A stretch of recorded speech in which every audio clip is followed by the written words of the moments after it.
agradecer a espiritualidade amiga que está conosco, que nos trouxe até aqui. Vamos, cada um que aqui se encontra, ficar com o pensamento bem sincronizado com aquele motivo que o trouxe até aqui, para que todos possam receber aquilo que vieram buscar. Alento, lenitivo, uma prece, uma vibração amorosa, o passe curador, os atendimentos que são expostos aqui na casa. Que Jesus possa abençoar a cada um que aqui se encontra. Tá bom?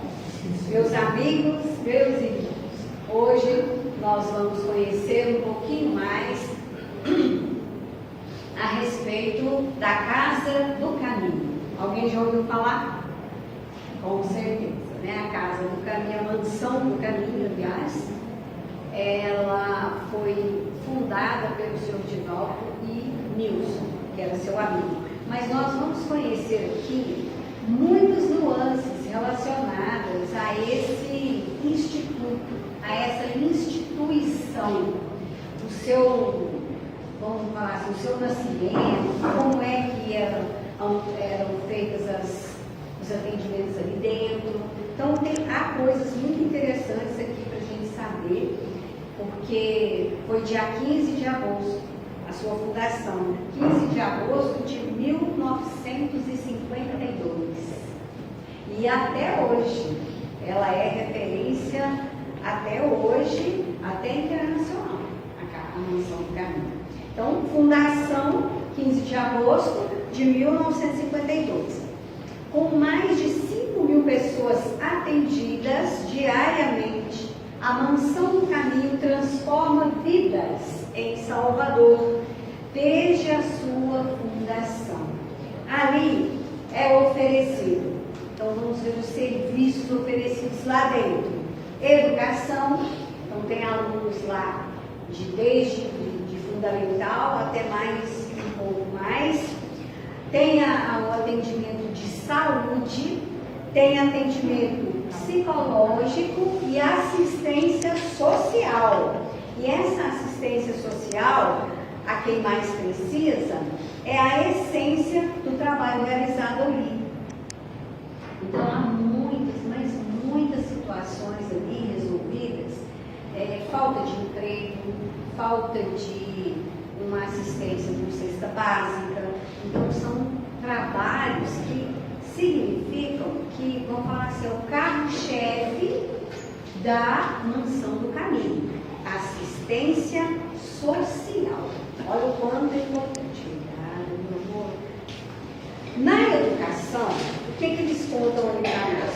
Foram pesquisas que a gente fez de material que me fora dado por meu anjo de guarda, e que eu trouxe para nós aqui, porque é muito bom conhecer determinadas situações. Então, ali, no quesito de educação, mais de 2.000 alunos que vão da creche ao ensino médio, recebendo material didático, fardamento, uniformes e refeições diárias.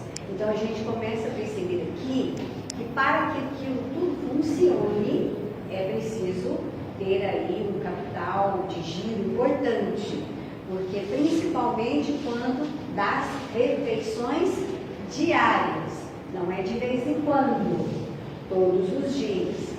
Na saúde, o que acontece lá? São disponibilizados gratuitamente atendimentos em 34 especialidades médicas.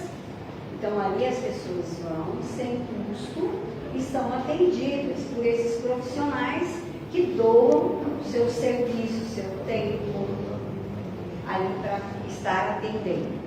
No social, há auxílio para pessoas em situação de vulnerabilidade, aqueles que realmente não têm nada, não tem uma casa, não tem um teto, não tem uma família, não tem uma vestimenta, não tem o que comer. Então, vulnerabilidade. Esses são atendidos também prioritariamente.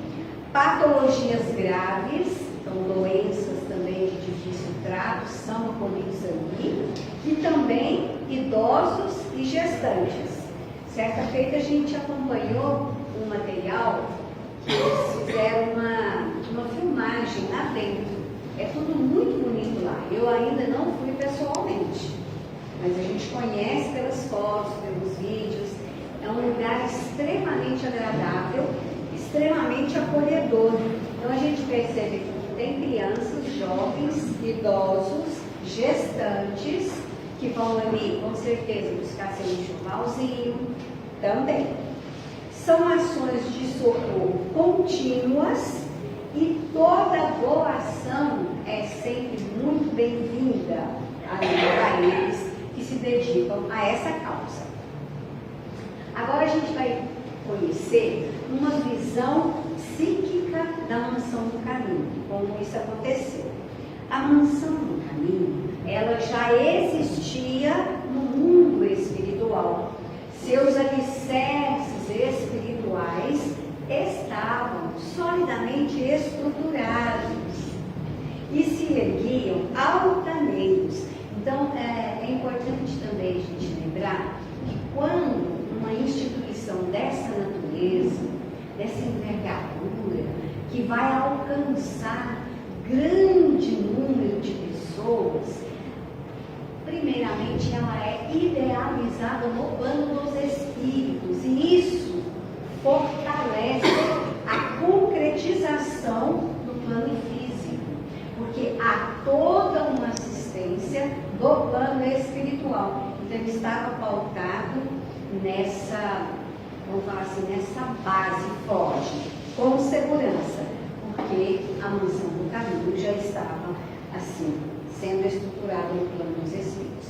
E ali, o trabalho de atendimento aos espíritos necessitados era, portanto, uma realidade abençoada. Toda uma programação de superior elevação que contava com a essencial participação do senhor Divaldo Pereira Franco e de Nilson Pereira, o seu colega, o seu amigo, o seu companheiro de lide espírita. E ali se delineava para que também, no plano terreno, a obra se consolidasse.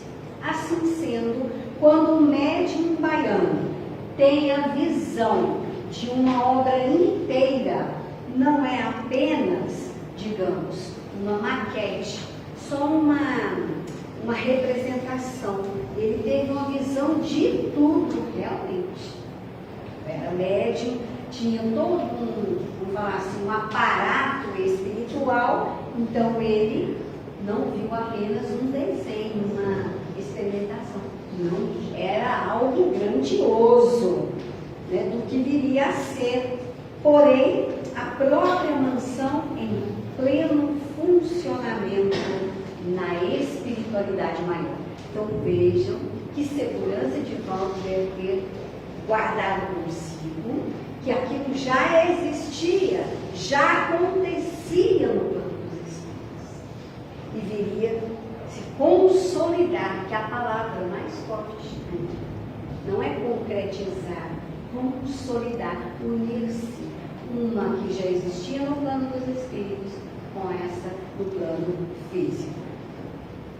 Ao final do ano de 1948, olha como que é, a visão veio até Divaldo.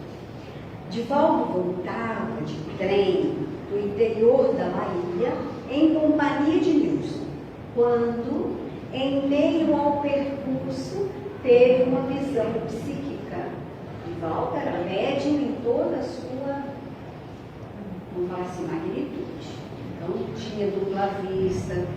Era como se ele via com os olhos físicos, mas a importância maior é com a visão espiritual. Então, ele vinha ali e teve essa visão psíquica, que, segundo ele, seria decisiva em sua atual existência.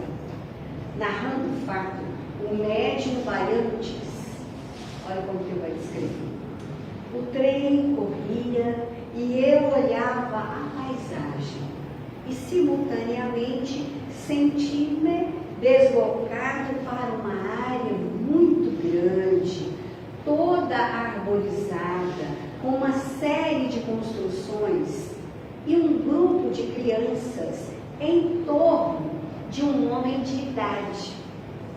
Quando eu estava a menos de 2 metros para me aproximar dessas crianças e desse senhor de idade, esse senhor se voltou para ele e ele se deu conta de que aquele homem era quem, gente? Ele próprio, porém mais velho. Divaldo era jovem.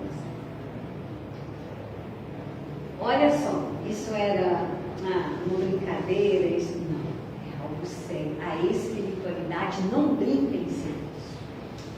Tudo o que a espiritualidade faz é irretocável. E isso dá uma segurança para nós em todos os setores, em todos os campos. Então, olha que visão maravilhosa. Ele vai chegando próximo e vê que era ele próprio, mais velho. Chegamos ao Salvador e segue para a sessão mediúnica habitual. Também chegando lá em Salvador, ele vai participar da reunião mediúnica, que era habitual para ele. Quando a senhora Joana de Ângeles, a sua mentora espiritual, à época ela ainda se identificava como um espírito amigo, perguntou-me se eu não gostaria de dedicar a minha vida a educar crianças socialmente órfãs, porque essa tarefa estava dentro do meu programa de evolução espiritual. Tinha como ele falar, não, mas isso não procede. Não tinha jeito.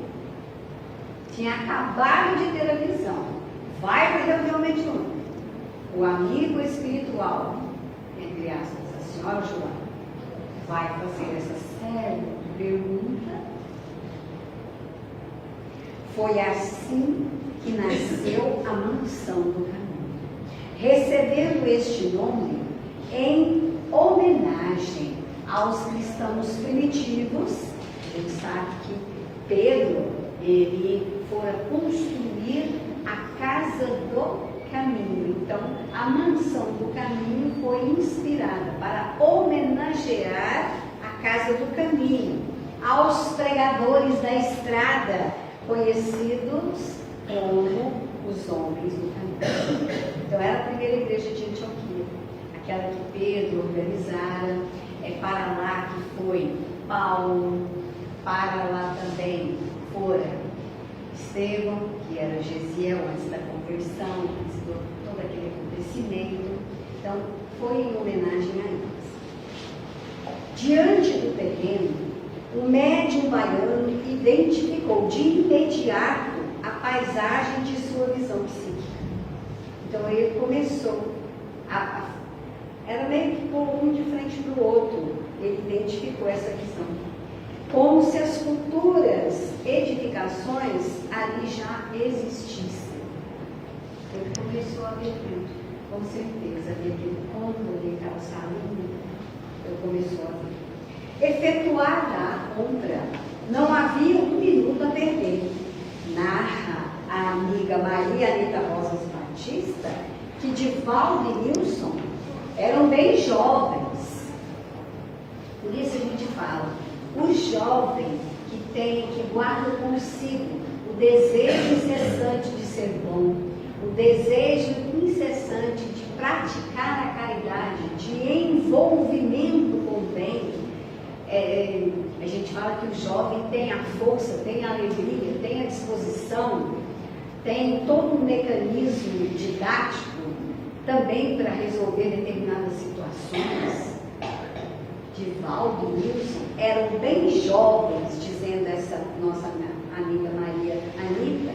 Então, eles pegaram as enxadas, calejando as mãos, realizando assim os trabalhos preparativos para abrir ruas, preparar hortas e no início dos labores na mansão do caminho. Então tem muito da energia dos dois, porque os dois eles ficaram, tanto de Paulo quanto de Wilson, mas tem muito da energia dos dois também, porque eles próprios, quando eu li que a senhora Anitta fez essa narrativa, que eles pegaram uma enxada, me lembrei do capítulo 6 do Evangelho segundo o Espiritismo, que diz para que nós fazer como um divino jardineiro, pegar a charrua, pegar a enxada, traçar o sulco e recomeçar a tarefa que fora iniciada ontem, em outra encarnação. Recomeça, faz o seu movimento, dá o seu contributo, porque muita coisa também está na nossa programação reencarnatória, como a construção da Casa do Caminho estava na programação reencarnatória de Edivaldo e Nilson, aí preparando-os para uma evolução espiritual. Divaldo Franco, o jovem, ele também é conhecido, o jovem que escolheu o amor nessa dinâmica. Ele, por assim dizer, colocou as mãos na massa. Não ficou apenas como Divaldo, palestrante, conferencista, conhecido em todo mundo, porque este trabalho dele fora muito importante. Divaldo falou muito em vários países e trouxe uma contribuição enorme para a doutrina espírita. Também, hoje, a Mansão do Caminho é referência internacional. Vive-se ali os padrões do Evangelho do Cristo. Cada trabalhador ali dentro, cada voluntário que ali presta, que doa a sua contribuição, está cônscio, tem consciência da responsabilidade assumida. E isso é algo também muito marcante para cada um de nós. Saber da responsabilidade que temos e assumi-la e praticá-la, vivê-la. Pois, se é difícil levar adiante essa gigantesca obra, cujo custo de manutenção é elevado, não é pouca coisa, com certeza deve aí gastar muita verba ali dentro para tudo funcionar. Maior ainda deve ser o esforço e o empenho de mantê-la nos padrões espirituais de Joana de Ângeles, a amorável e sábia mentora de Divaldo Franco. A Mansão do Caminho, ela inaugurou um novo tempo, o da regeneração da humanidade, como um exemplo de que é possível edificar uma obra onde o amor esteja presente, permeando a vivência de cada dia e preparando os cidadãos da nova era. Olha que coisa importante. Então, espíritos que vão reencarnando, que chegaram à Terra, desde a fundação da Mansão do Caminho, esses espíritos, eles estão sendo preparados, porque ali dentro é o Evangelho de Jesus em tudo. Eles estudam, com certeza tem lá o seu momento do Evangelho no lar, do Evangelho ali dentro. Então, estão preparando uma nova humanidade, a humanidade da nova era. Muita bênção, muita bênção. O semeador de estrelas, como também Divaldo é conhecido, lançou-as, quem? As estrelas, as verdades, os ensinamentos do Mestre à luz do Espiritismo, para que no futuro permaneçam como um verdadeiro luzeiro a iluminar o caminho de almas que muitas vezes se encontram perdidas, não sabem para onde ir, iluminando o caminho que a mansão sinalizou. Então, esses jovens, essas crianças, todas aquelas pessoas que bebem da fonte pura estão sendo preparadas para levar essa luz adiante. Vamos ver aqui agora, passar a saber alguns fatos marcantes também, que é muito bom a gente saber. O acolhimento da mãe do Máscara. A gente sabe que o Máscara de Ferro era um espírito obsessor que acompanhava Divaldo por muitos e muitos anos. Causava alguns constrangimentos e por influência dele também, Divaldo quase tirou a sua própria vida, por influência dele. Então o obsessor, conhecido como Máscara de Ferro, perseguiu Divaldo por cerca de 30 anos. Olha que fortaleza era Divaldo, porque apesar da perseguição, ele continuava o seu trabalho. Haja visto que teve essa época que ele, por influência, ou abriu alguma guarda, alguma brecha, e o Espírito começou realmente a fazer o seu trabalho. A perseguição vai terminar, graças a Deus. E terminou quando? Quando, num belo dia, estava Divaldo nas acomodações da mansão do caminho.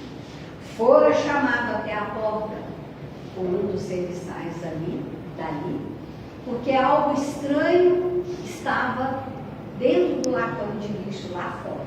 E eles ficaram meio na dúvida e foram chamar Divaldo para ver o que era aquilo. Quando Divaldo chega, que abre aquele enorme pacote preto, era bem assim, sabe, aqueles sacos de lixo pretos, que eles abriram, eram crianças. Naquele momento, Divaldo tem um impacto, mas pega a criança no colo, porque o seu encandário, a mansão do caminho, acolhia crianças.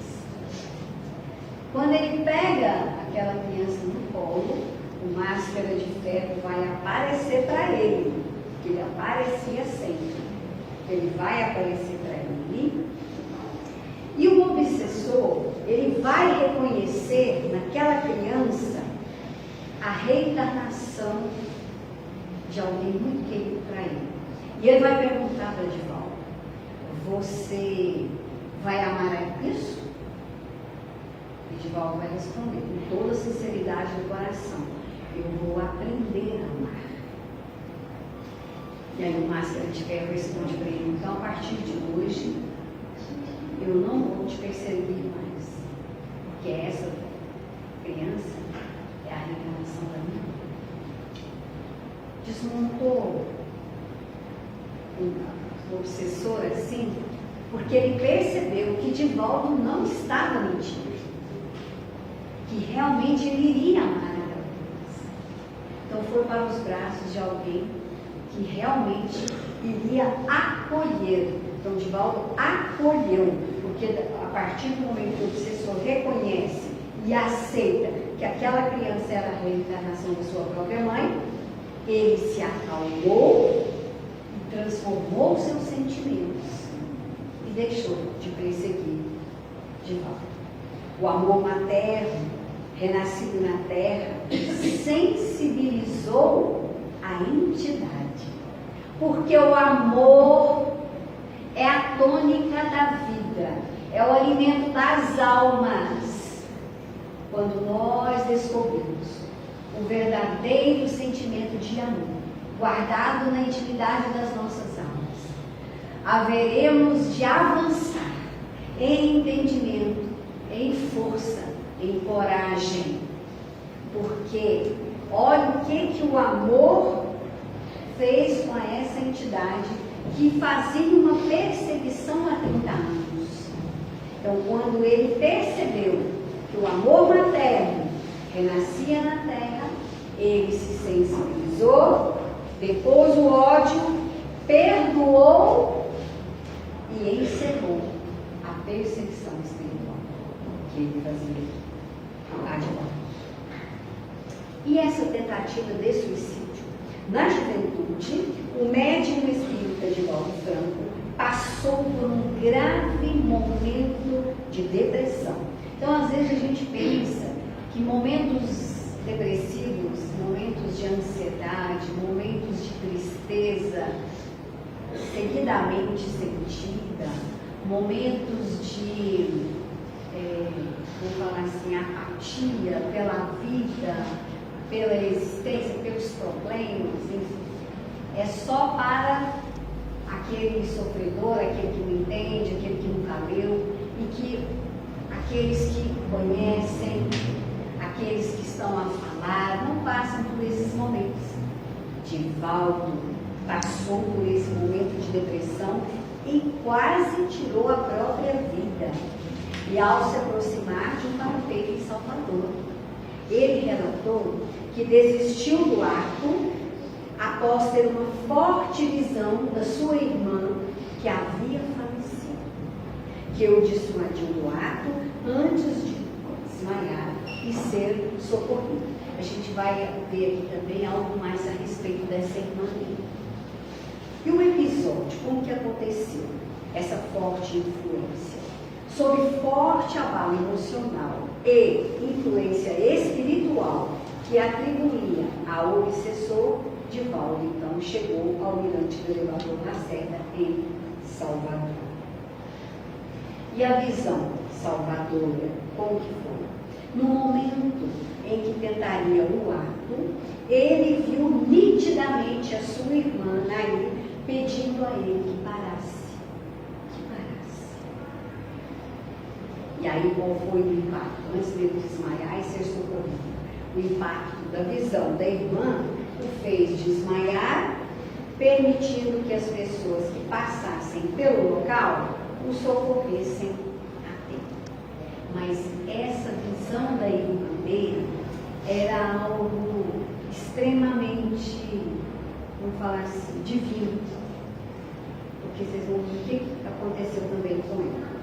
E como foi o acolhimento da irmã de Divaldo, que também cometera suicídio. A irmã de Divaldo, chamada Nair, cometeu suicídio em 1939, após sofrer uma traição conjugal. Anos depois, Divaldo relatou que sua mãe, já falecida no plano espiritual, lhe prometeu que Nair reencarnaria para se redimir, retornando aos braços da família na mansão do caminho. E o suicídio? E o acompanhamento espiritual?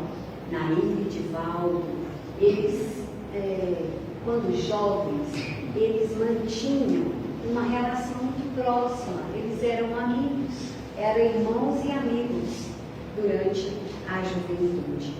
Após tirar a própria vida por ingestão de veneno, o espírito de Nair, irmã de Divaldo, passou a aparecer para ele, pedindo socorro, demonstrando imenso arrependimento e pedindo ajuda para ele. Então, por isso ela apareceria para ele naquele dado momento quando ele estava prestes a cometer o mesmo ato. Como ela já havia vivido aquilo, passado por aquilo, já se encontrava no plano espiritual, vai em socorro do irmão e diz para ele: para, eu te peço.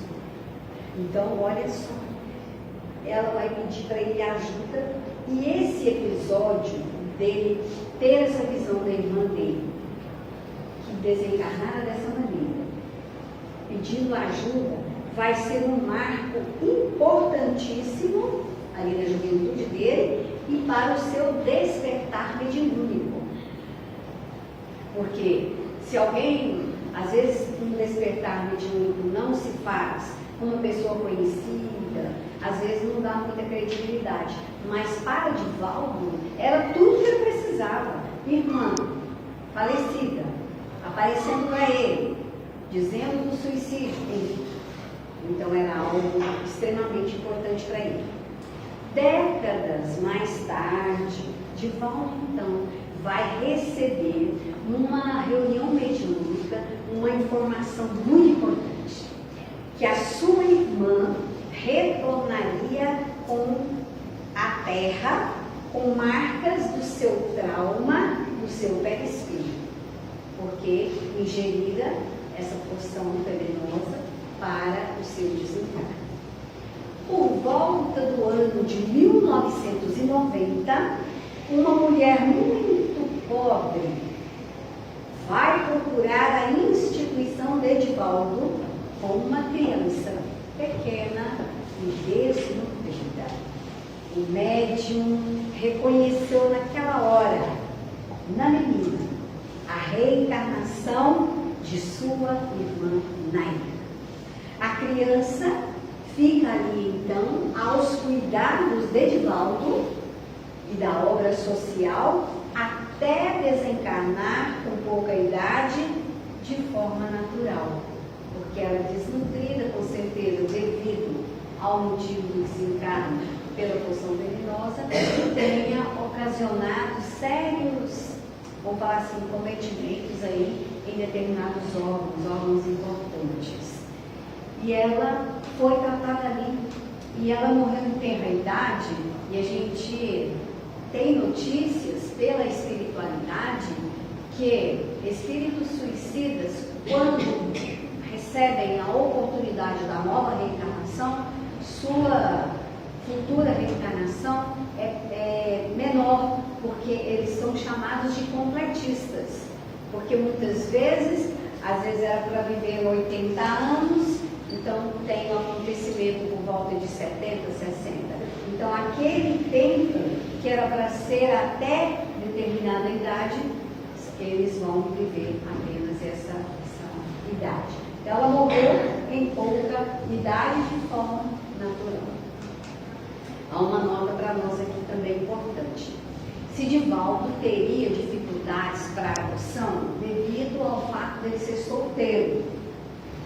O fato de Edivaldo ser solteiro à época não impediu sua grandiosa trajetória paternal, porque todos falavam de Edivaldo, mas ele era muito chamado de tio Edivaldo, visto que a legislação brasileira permite a adoção por pessoas solteiras, que no caso é uma adoção monoparental. O que é uma adoção monoparental? É um grupo ou uma família que se forma por apenas um dos pais, ou pela mãe ou pelo pai. Então é extremamente legal, desde que cumpridos os requisitos legais e de aptidão avaliados pela justiça. Muitas vezes esse trabalho tem como se manter, enfim, uma série de requisitos que, se cumpridos, avaliados e que está tudo certinho, não há o que impedir. Outra nota importante que queremos saber sobre Edivaldo, sobre a sua mãe, a senhora Ana Pereira Franco. Quando Edivaldo ainda jovem, ali contava por volta de 40 anos, então, ele saía muito para palestrar, viajava por diversos estados, países. Então, quando ele estava para viajar, ela perguntava: meu filho, para onde você está indo? Ele falava: mãe, eu estou indo pregar. Ela falou: meu filho já pegou o martelo? Ele falou: não, mãe, é pregar o evangelho, é falar do evangelho. Ele contava isso porque era um amor extremamente forte que unia Edivaldo a sua mãe. Então, a sua mãe, ela chega então a falecer no dia 18/2/1952. Alguém guardou essa data aí? Do ano de 52? Vamos ver se vocês estão ouvindo a palestra. Isso! Tem gente prestando atenção. Então, ele inaugurou a casa dia 15 de agosto de 1952. E a sua mãe falece no dia 18 de fevereiro de 52. Então, é para a gente pensar assim, porque muitos de nós passamos pelo luto. Nós agora lá em casa estamos passando pelo luto, da minha santa mãezinha, que retornou à pátria espiritual. E muitos estão passando, já passaram, muitos ainda vão passar. Mas o amor, ele fica fica guardado no coração. E o trabalho no bem, né, a nossa tarefa, ela deve continuar. Olha o exemplo que Divaldo deu para nós, não é? Então, assim, a gente vai aprendendo com esses grandes avatares, esses que realmente arregaçaram as mangas e fizeram, e continuam fazendo por nós. Com certeza, Divaldo no plano espiritual ainda continua a inspirar bons pensamentos, bons sentimentos, incentivando trabalhadores à prática do bem, que ouça aquele que tem ouvido de ouvir. Então, a mãezinha dele vai desencarnar no dia 18 de fevereiro de 52, em um momento muito marcante. E esse é um momento realmente marcante, difícil. A mãe dele vai desencarnar nos braços dele.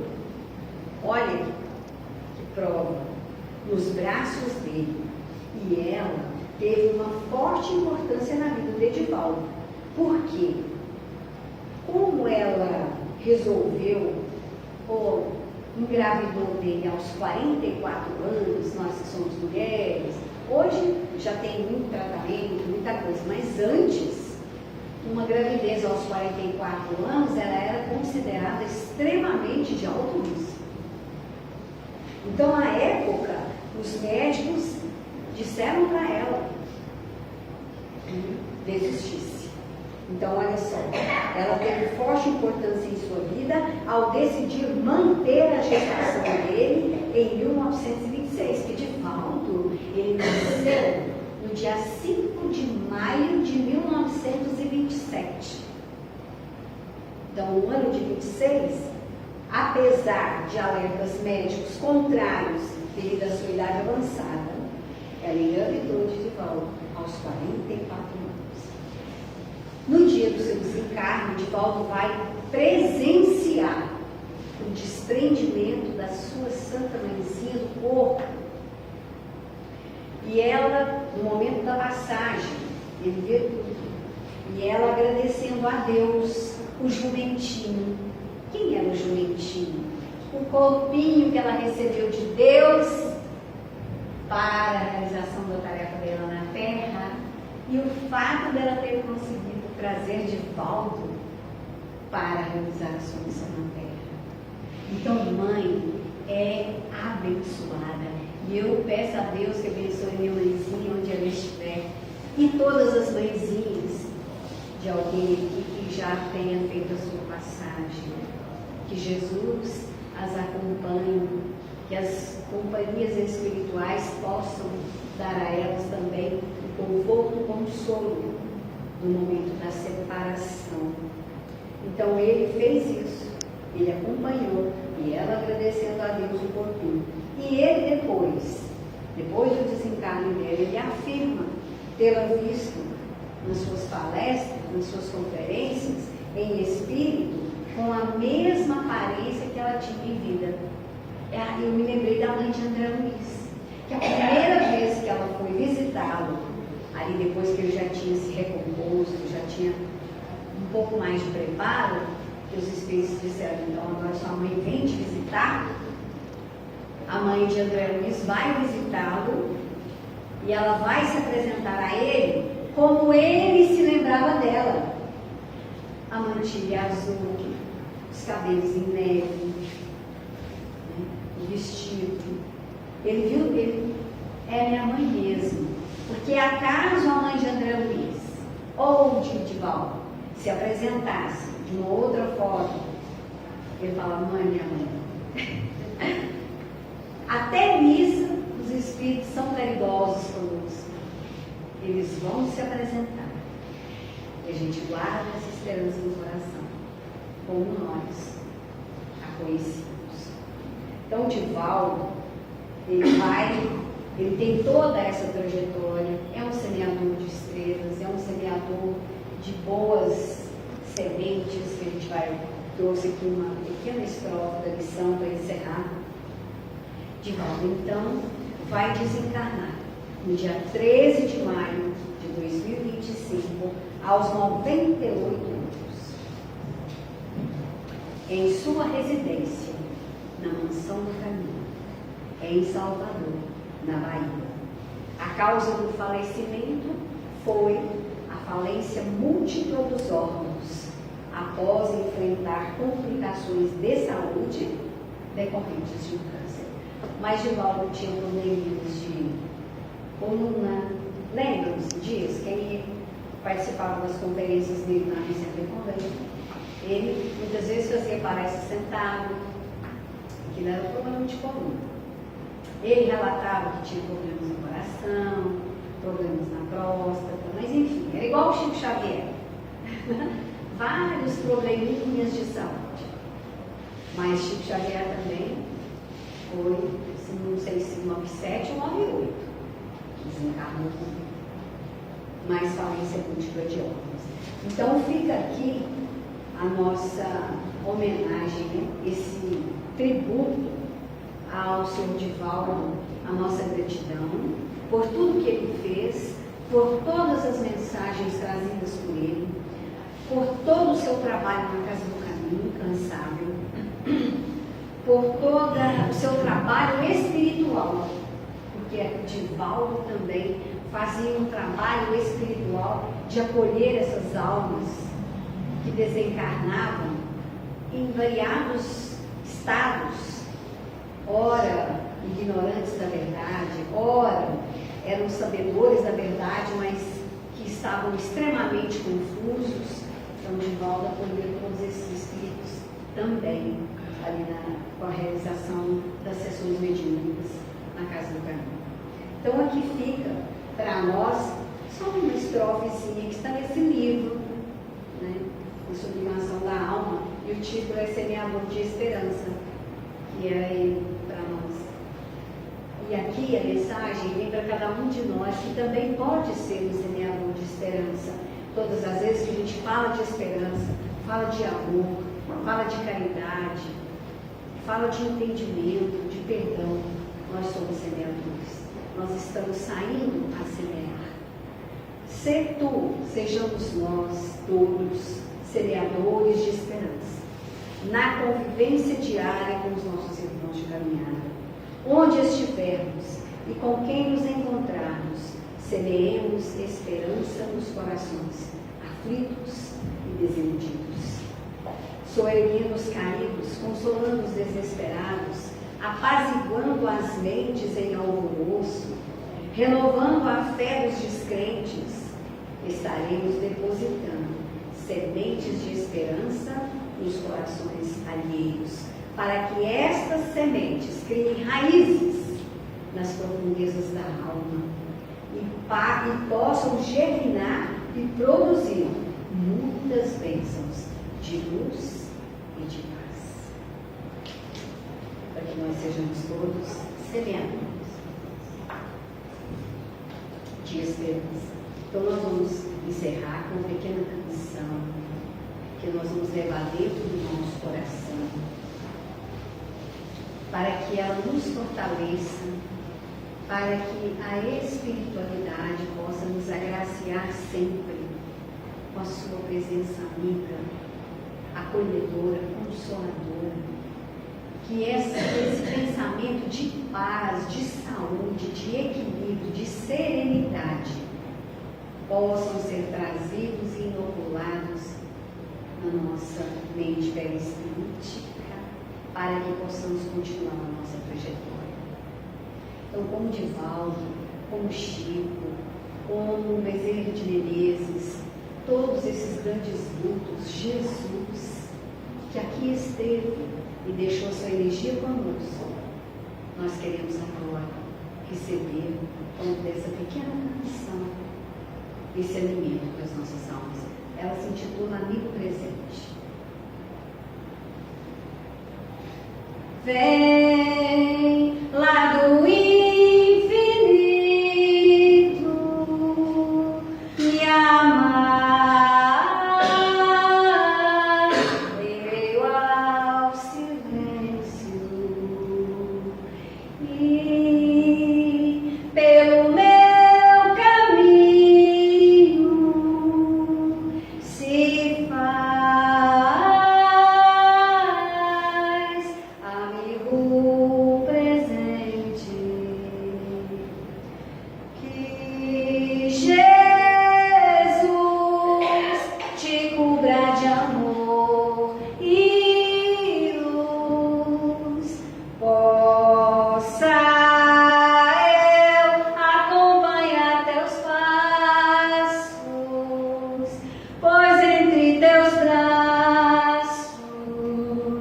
me